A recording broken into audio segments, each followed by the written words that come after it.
Hello guys, ए plus प्रतिभा classes में आपका फिर से स्वागत है। और क्या पढ़ लिया था हमने? कालीबंगा सभ्यता की बात हमने पढ़ ली थी। कालीबंगा सभ्यता हमने पूरा टॉपिक पढ़ लिया था। अब क्या पढ़ेंगे? आज का टॉपिक है हमारा आहड़ की सभ्यता। तो देखिए, यह उदयपुर शहर के पास बहने वाली आयड़ नदी या बेड़ज के किनारे ताम्र पाषाण युगीन सभ्यता है। कौन सी है? ताम्र युगीन सभ्यता है। जो दक्षिणी पश्चिमी राजस्थान सभ्यता का जो महत्वपूर्ण केंद्र थी वो कौन सी सभ्यता थी? आहड़। तो लिखिए, सारी बातें देखेंगे।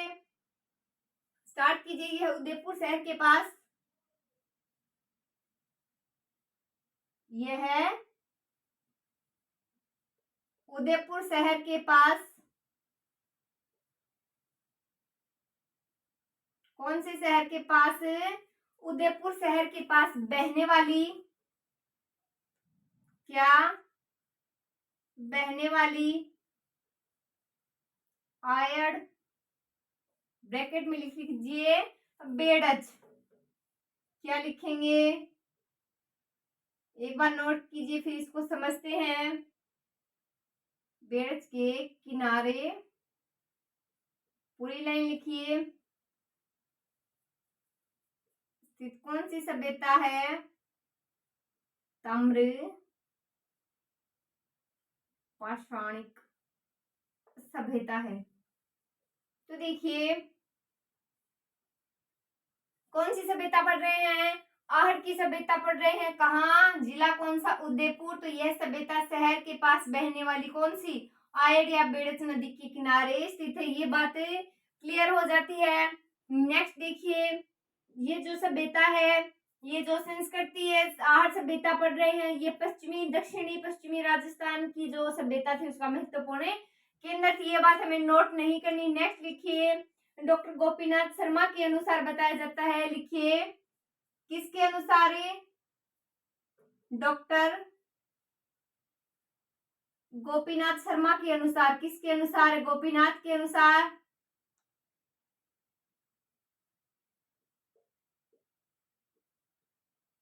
तो लिखिए, क्या है इनके अनुसार? तो इनके अनुसार ये 1200 ईसा पूर्व की है। लिख लीजिए, 1900 ईसा पूर्व से जो 1200 ईस्वी पूर्व की सभ्यता से बताई गई है। तो जो आहड़ के उत्खननों से 4000 वर्ष पुरानी जो है पाषाण धातुयुगीन सभ्यता के अवशेष मिले हैं। इसीलिए क्या अनुमान है? ये सभ्यता इतनी पुरानी है। तो देखिए, बात करते हैं कौन सी नदी की बात आए तो बेड़ज, आयड़ शहर, उदयपुर। गोपीनाथ शर्मा के अनुसार 1900 ईसा पूर्व से 1200 ईसा पूर्व से भी पहले की ये सभ्यता है। नेक्स्ट बात इसमें नोट करते हैं, ये आपको समझ में आ गया होगा। नेक्स्ट बात नोट कीजिए। तो देखिए, नेक्स्ट क्या है? लिखिए, आहड़ के उत्खननों से, किसके उत्खननों से? आहड़ के उत्खननों यानी खुदाई से क्या हुआ है? तो इसके उत्खननों से 4000 वर्ष पुरानी जो वस्तुएं हैं सामने आई। लिखिए, 4000, कितनी? 4000 वर्ष पुरानी। लिखिए, 4000 वर्ष पुरानी पाषाण जो धातुयुगीन सभ्यता के अवशेष सामने आए हैं। लिखिए, क्या लिखेंगे? पाषाण धातुयुगीन सभ्यता के अवशेष सामने आए। तो देखिए, आहड़ सभ्यता की खोज की बात करें तो 1953 ईस्वी में किसके द्वारा? अक्षय कीर्ति व्यास के द्वारा की गई। तो देखिए, खोज लिखिए, क्या पढ़ेंगे अभी? खोज। तो देखिए, इसकी खोज कब? 1953 ईस्वी में किसके द्वारा? अक्षय कीर्ति व्यास के द्वारा की गई। लिखिए, अक्षय कीर्ति व्यास के द्वारा की गई। किसके द्वारा? अक्षय कीर्ति व्यास के द्वारा की गई। नेक्स्ट इसमें क्या इंपॉर्टेंट है, तो इसका व्यापक स्तर पर जो उत्खनन किसने कहा जाता है, रतन चंद्र अग्रवाल और एच.डी. साकलिया के निर्देशन में हुआ था। तो देखिए उत्खनन, देखिए पॉइंट लगाइए, उत्खनन किसके निर्देश में हुआ था?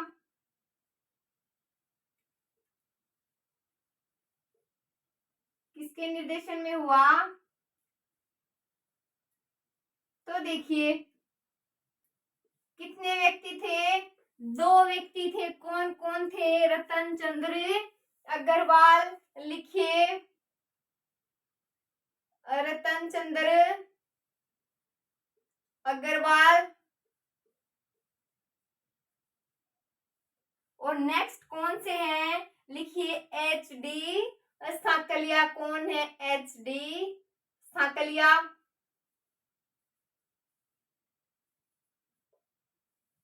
तो देखिए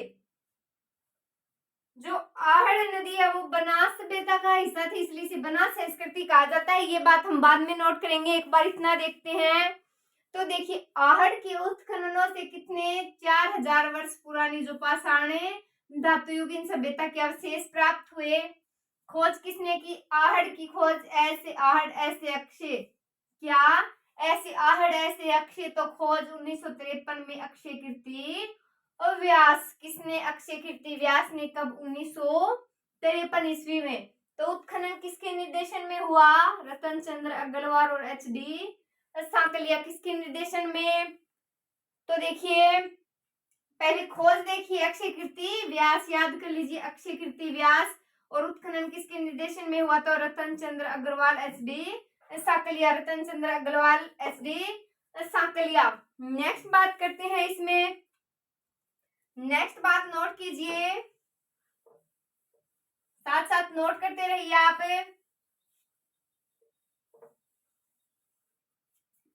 तो देखिए आहड़ नदी बनास सभ्यता का हिस्सा थी, इसलिए इसे बनास संस्कृति भी कहा जाता है। लिखिए आहड़ नदी, क्या लिखेंगे? आहड़ नदी। तो आहड़ नदी बनास सभ्यता का हिस्सा थी। किसका? बनास सभ्यता का।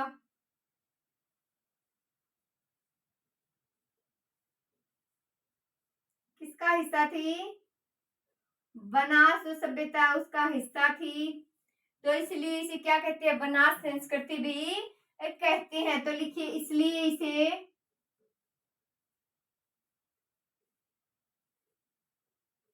बनास संस्कृति भी कहते हैं।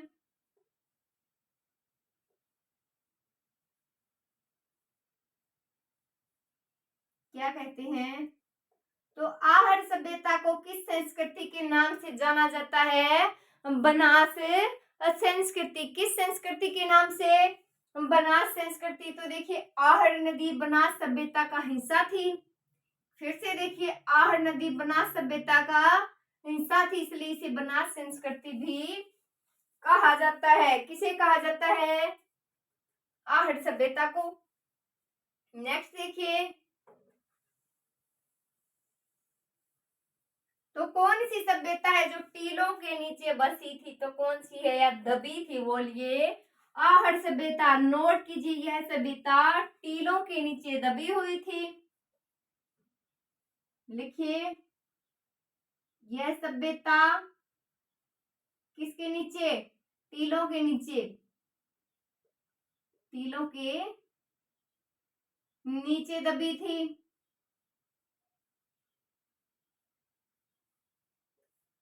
तो आहड़ सभ्यता टीलों के नीचे दबी थी। तो जिसे धूलकोट यानी कि मिट्टी का टीला कहते हैं, जिसे धूलकोट लिख लीजिए, धूलकोट।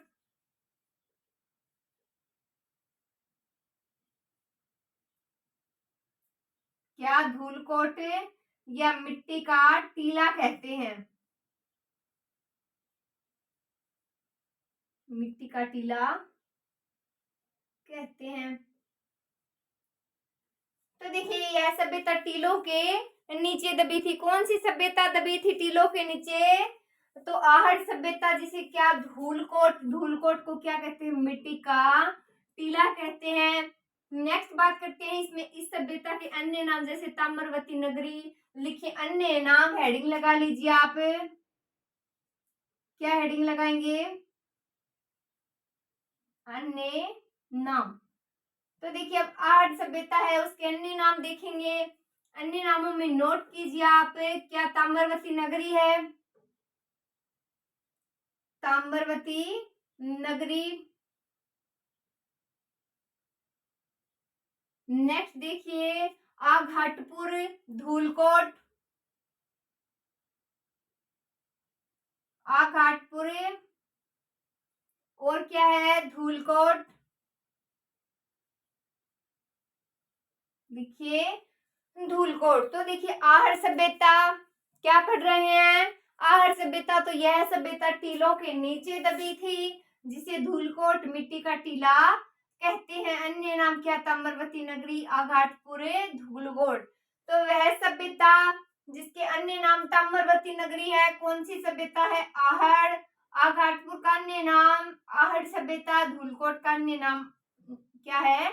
आहड़ सभ्यता। आहड़ सभ्यता को और किन नामों से जाना जाता है? ताम्रवती नगरी, आघाटपुर और धूलकोट। आई होप कितना आपके समझ में आ गया होगा। नेक्स्ट देखिए, नेक्स्ट बात करते हैं आगे।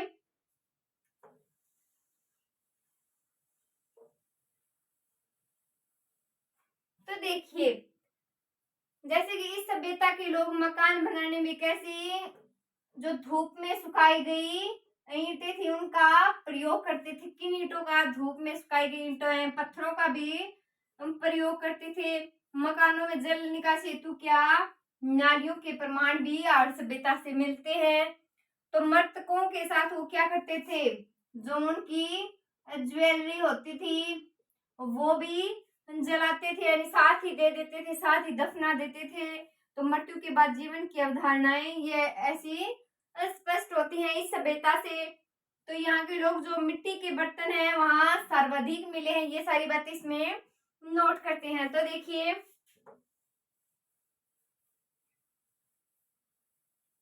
स्टार्ट करते हैं। लिखिए आहड़ के उत्खनन में बस्तियों के 8 स्तर मिलते हैं। पहले तो ये लिखिए,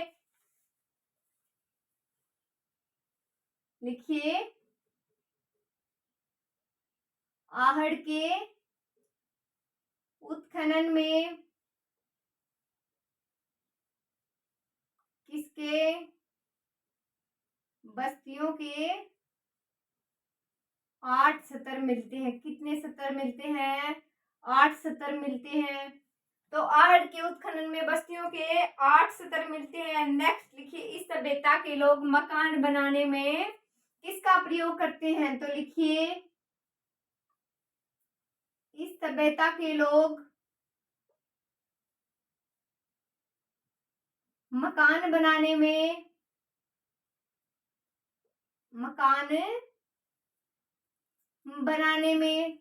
किसका प्रयोग? धूप से सुखाई गई ईंटों, धूप से सुखाई गई ईंटों और पत्थरों का प्रयोग करते थे। ऐसे अवशेष मिले हैं। किसका प्रयोग करते थे? पत्थरों का प्रयोग करते थे। मकानों में जल निकासी हेतु नालियों के प्रमाण मिले हैं। तो लिखिए जल निकासी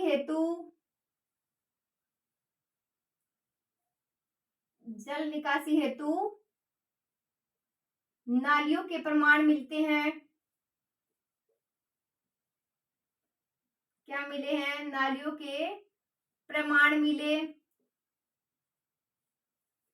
नेक्स्ट देखिए इसमें जो आहड़ लोग मृतकों के साथ है आभूषणों को भी दफनाते थे। तो लिखिए क्या लिखेंगे? आहड़ लोग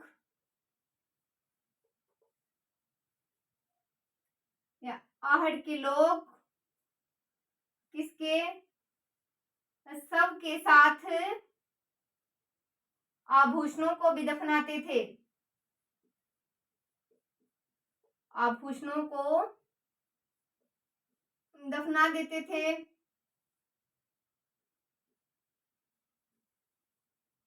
क्यों दफनाते थे? इसके साथ ही दफना देते थे जो इसकी मृत्यु के बाद भी जीवन की अवधारणा का समर्थन होने की पुष्टि करेगा। तो देखिए यहाँ के उत्खनन में मिट्टी के सर्वाधिक बर्तन मिले हैं। ये बात आगे नोट करेंगे, पहले इतना समझते हैं थोड़ा थोड़ा करके इसको। आहड़ के उत्खनन में बस्तियों के कितने प्रकार मिले हैं? कौन सी सभ्यता में उत्खनन में बस्तियों में उनके प्रकार 8 मिले हैं, तो कौन सी में मिले हैं? आहड़। कितने सत्र मिले? 8 सत्र मिले हैं। कितने? 8 मिले हैं। 8 से याद रख लीजिए, आहड़ नाम है इसका, 8 याद रखिए। 8 आहड़ सेम सेम हो जाएगा, याद रह जाएगा आपको। तो देखिए नेक्स्ट देखिए, इस सभ्यता के लोग मकान बनाने में कैसी ईंटें लगाते थे? धूप से सुखाई गई ईंटें और पत्थरों का प्रयोग करते थे। जल निकास हुई है तो क्या जल निकालने के लिए नालियां बनाई गई हैं। तो आहड़ के लोग सब के साथ उनके आभूषणों को भी दफना देते थे। नेक्स्ट बात करते हैं इसमें, ये शायद आपको समझ में आ गई होंगी। तो नेक्स्ट बात करते हैं इसमें, ये देखिए आगे देखते हैं इसमें।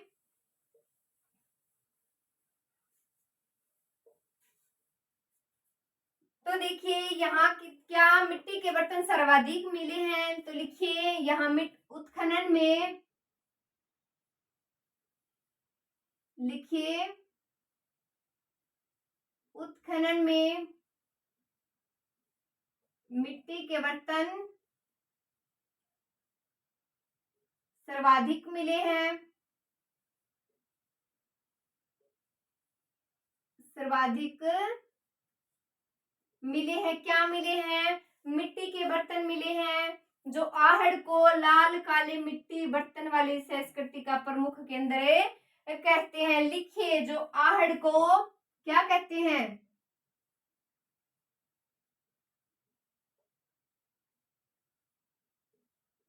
कौन सी संस्कृति कहते हैं? लाल काले मिट्टी के बर्तनों वाली संस्कृति भी से कहते हैं। यह बात इंपॉर्टेंट है, लिखिए लाल काले बर्तनों वाली संस्कृति।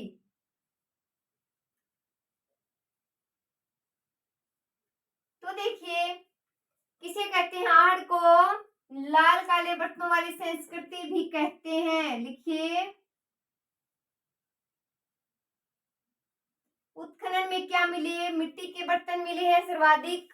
तो आहड़ को क्या लाल काले रंग के बर्तन मिले, तो लाल काले वाले बर्तनों की संस्कृति कह दिया।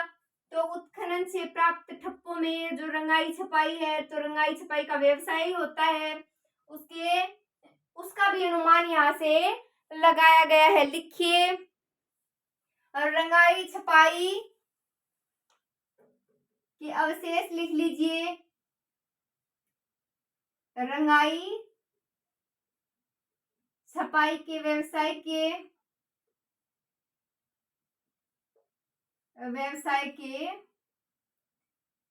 अवशेष भी मिले हैं यहाँ से। तो देखिए उत्खनन में क्या मिला है? रंगाई छपाई का भी अवशेष मिला है। नेक्स्ट देखिए बात करते हैं, मकानों में एक से अधिक चूल्हे मिलना, आहड़ में संयुक्त परिवार प्रथा, ये सारी बातें भी अनुमान लगाया गया है। तो लिखिए मकानों में एक से अधिक चूल्हा मिलना, तो यानी कि संयुक्त परिवार है। तो लिखिए मकानों में क्या है? एक से अधिक चूल्हे का प्रयोग या चूल्हे का मिलना। एक से अधिक चूल्हे के अवशेष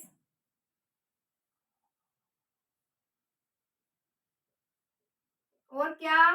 संयुक्त प्रथा है, संयुक्त परिवार प्रथा को भी ये प्रकट करता है। क्या? एक से अधिक चूल्हे का होना। तो आहड़ का दूसरा नाम क्या? ताम्रवती नगरी। क्यों? क्योंकि यहाँ तांबे के औजारों एवं उपकरणों का प्रयोग अधिक किया गया। तो सबसे पहले ये बात देखिए, उसके बाद आगे नोट करते हैं। तो देखिए उत्खनन में मिट्टी के बर्तन सर्वाधिक मिले हैं। क्या मिले हैं? सर्वाधिक मिट्टी के बर्तन मिले हैं, जो आहड़ को लाल काले बर्तनों वाली संस्कृति कहा गया। तो याद रख लीजिए, आहड़ क्या है? लाल काले बर्तनों वाली संस्कृति भी है। नेक्स्ट देखिए, रंगाई छपाई के व्यवसाय के अवशेष मिले हैं। यहाँ से मकानों में एक से अधिक चूल्हे के अवशेष मिले हैं, यानी कि संयुक्त परिवार का अनुमान यहाँ से लगाया गया है। नेक्स्ट देखिए, आगे बात करते हैं, आप साथ साथ नोट करते रहिए। तो देखिए, आहड़ का दूसरा नाम क्या बताया था मैंने? अन्य नाम की बात कर ली है क्या? ताम्रवती नगरी। उस पर देखिए, आहड़ का दूसरा नाम,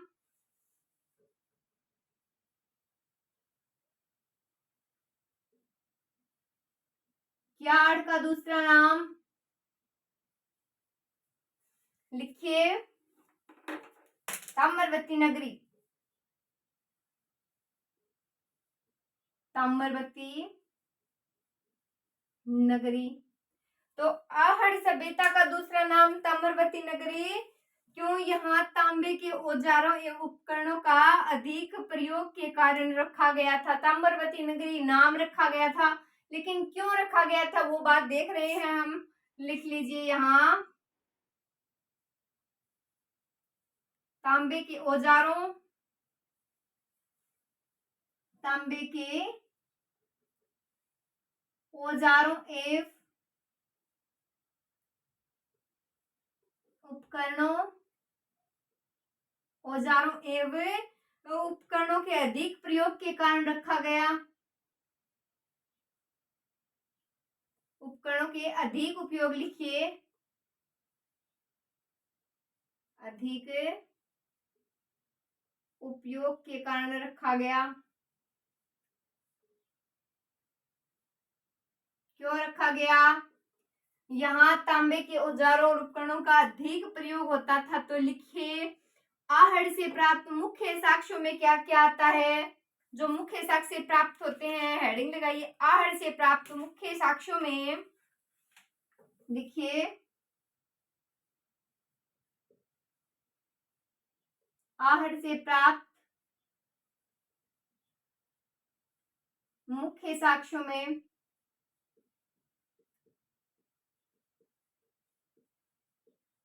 तो देखिए, बात करते हैं मुख्य साक्ष्यों में क्या क्या प्राप्त हुआ है, कौन सी सभ्यता से? आहड़ से। तो देखिए, तांबे की 2 कुल्हाड़ियां, तभी तो ताम्रवती नगरी है। लिखिए, तांबे की 2 कुल्हाड़ियां, क्या मिला है? एक तो तांबे की 2 कुल्हाड़ियां मिली। मिली किसकी हैं? तांबे की मिली हैं। और लिखिए, बुल यानी वर्ष। तो लिखिए, बनारसियन बुल, क्या मिला? बनारसियन बुल, या लिख लीजिए ब्रैकेट में वर्ष वृष। नेक्स्ट देखिए, तांबे की 6 मुद्राएं, और क्या?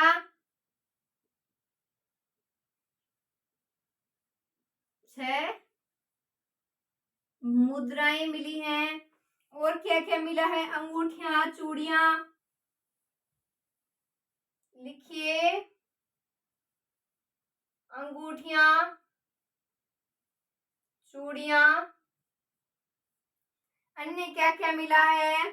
जो मिट्टी के पत्थर, मन के यानी आभूषण। तो लिखिए, आभूषण, मिट्टी के खिलौने,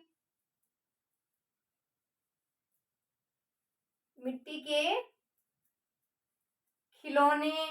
और क्या क्या मिला है? ईसा पूर्व की यूनानी जो मुद्रा थी, किसकी? ईसा पूर्व की, ईसा के जन्म से पहले की। तो लिखिए, ईसा पूर्व की यूनानी मुद्रा मिली है, मुद्रा। तो देखिए, क्या क्या मिला है, बात करते हैं। तो आर्य सभ्यता का दूसरा नाम ताम्रवती नगरी क्यों रखा गया? बात करते हैं क्यों रखा गया, क्योंकि यहाँ तांबे के औजारों एवं उपकरणों का अधिक से अधिक प्रयोग किसका होता था, जो तांबे से बनी वस्तुएं हैं उन्हीं का होता था। तो क्या नाम हो गया, ताम्रवती नगरी। कौन कौन से तांबे की दो कुल्हाड़ियां मिली हैं, बनासियन बुल मिला है। तो बनास संस्कृति बताया था मैंने, वैसे तो याद नहीं रह गए, सभ्यताएं बहुत सारी हैं। तो आप कैसे याद रखेंगे, बनासियन बुल कहाँ से प्राप्त हुआ, तो बनासियन संस्कृति मैंने बताया था ना, आहड़ को बनास संस्कृति भी कहते हैं। तो कहाँ से मिलेगा बनासियन बुले, बनास संस्कृति से। तो आहड़ सभ्यता याद कर लीजिए। तांबे की 6 मुद्राएं, अंगूठियां, चूड़ियां, मन के आभूषण होते हैं, मिट्टी के खिलौने और ईसा पूर्व की यूनानी मुद्रा कहाँ से मिली है, सारी बातें आहड़ सभ्यता से संबंध रखती हैं। नेक्स्ट बात करते हैं इसके बारे में, और क्या क्या मिला है यहाँ से।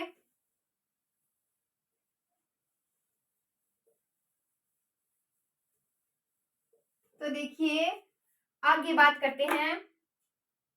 तो देखिए आहड़ से तोल के बाट व मापक मिलते हैं, जो व्यापार वाणिज्य की उन्नति को इंगित करता है। तो लिखिए आहड़ से तोल के बाट, लिखिए आहड़ से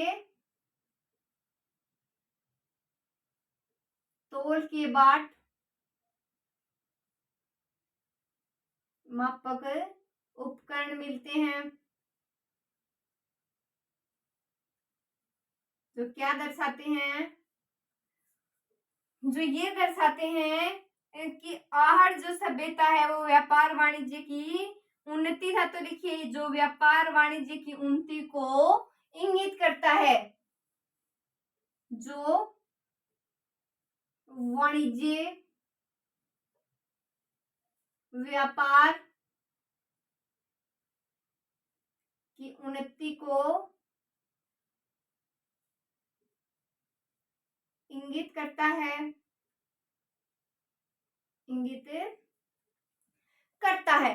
तो देखिए आहड़ से क्या मिला है, तोल के बाट मिले हैं, यानी कि तोल के उपकरण मिले हैं, जो वाणिज्य व्यापार की क्या है, वाणिज्य व्यापार की दृष्टि को इंगित करता है। तो देखिए ये क्या है, ये कुछ तोल की बाट है, जैसे कि ये 50 ग्राम का है, 100 ग्राम का, 1 केजी का क्या मिले हैं, बाट मिले हैं। तो बाट क्यों रखेंगे, कुछ तो काम धंधा ये करते थे, कुछ तो वाणिज्य व्यापार ये करते थे, तभी से क्या मिला है, तभी तो यहाँ क्या मिले हैं, बाट के ऊपर, क्योंकि वहां तोलना भी पड़ता था।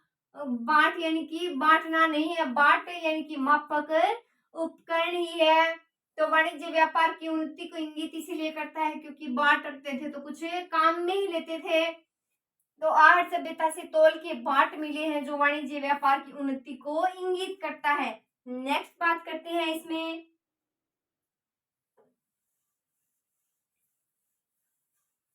नेक्स्ट देखिए इसमें जो मोस्ट लाइन है। तो देखिए आहड़ से प्राप्त तांबा गलाने की भट्टियां, तांबा गलाने की भट्टियां भी तो मिली है यहाँ। तो वो क्या प्रदर्शित करती हैं, लिखिए आहड़ से प्राप्त, साथ साथ नोट्स बना लीजिए,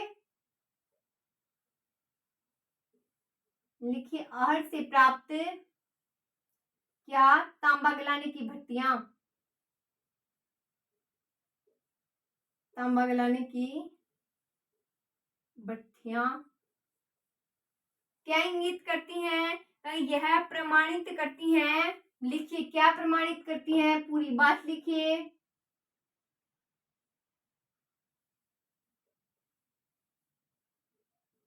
क्या प्रमाणित करेंगी, यहाँ का प्रमुख जो उद्योग था,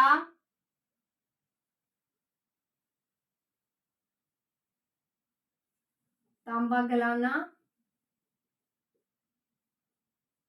और उपकरण बनाना। तो देखिए तांबा गलाने की भट्टियां, सबसे पहले तो ये बात याद कर लीजिए, तांबा गलाने की जो भट्टियां है वो कहाँ से मिली है, भट्टियां कहाँ मिली, आहट से। अगर भट्टियों का प्रयोग करते थे तो कुछ ना कुछ तांबा का उपयोग करते थे, तांबा गलाने का काम करते थे, तो तांबा गलाते थे और उपकरण बनाते थे। सीधा थोड़ी ना बन जाता था उपकरण, पहले तांबे को गलाना पड़ता था, उस पर मेहनत करनी पड़ती थी, उसके बाद जाकर एक उपकरण तैयार होता था। तो आहट से क्या मिला है, तांबा गलाने की जो भट्टियां हैं, तो वो भट्टियां रखते थे जिसे तांबा गलाया जाता था। कुछ तो काम में लेते थे तभी वो भट्टियां रखते थे। तो यहाँ क्या प्रमाण मिलता है कि उद्योग क्या था उनका, तांबा गलाना, और उससे क्या करते थे, फिर वो उपकरण बना लेते थे, तो उनको उद्योग धंधा था ये। तो ये बात शायद आपको समझ में आ गई होगी। नेक्स्ट बात करते हैं।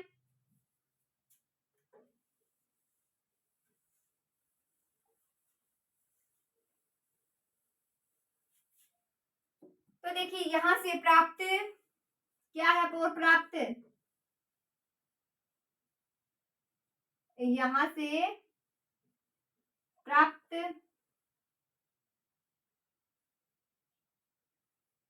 बिना हत्थे के छोटे जलपात्र, बिना हत्थे के छोटे जलपात्र ईरानी सभ्यता की समानता है। तो ईरानी सभ्यता से समानता रखता है, ईरानी सभ्यता से समानता रखता है। तो देखिए क्या मिले हैं, और मोस्ट याद रखिए, बिना हत्थे के छोटे जलपात्र क्या मिले हैं।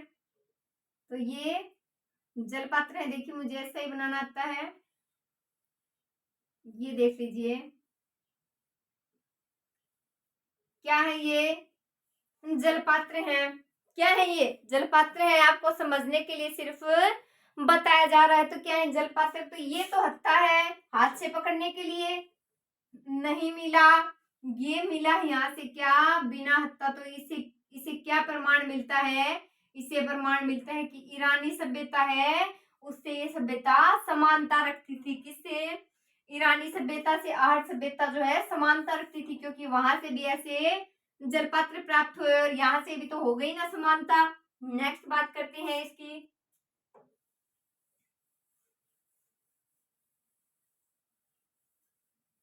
और करते क्या थे, आहड़वासी लिखिए कृषि कार्य करते थे। क्या करते थे, आहड़वासी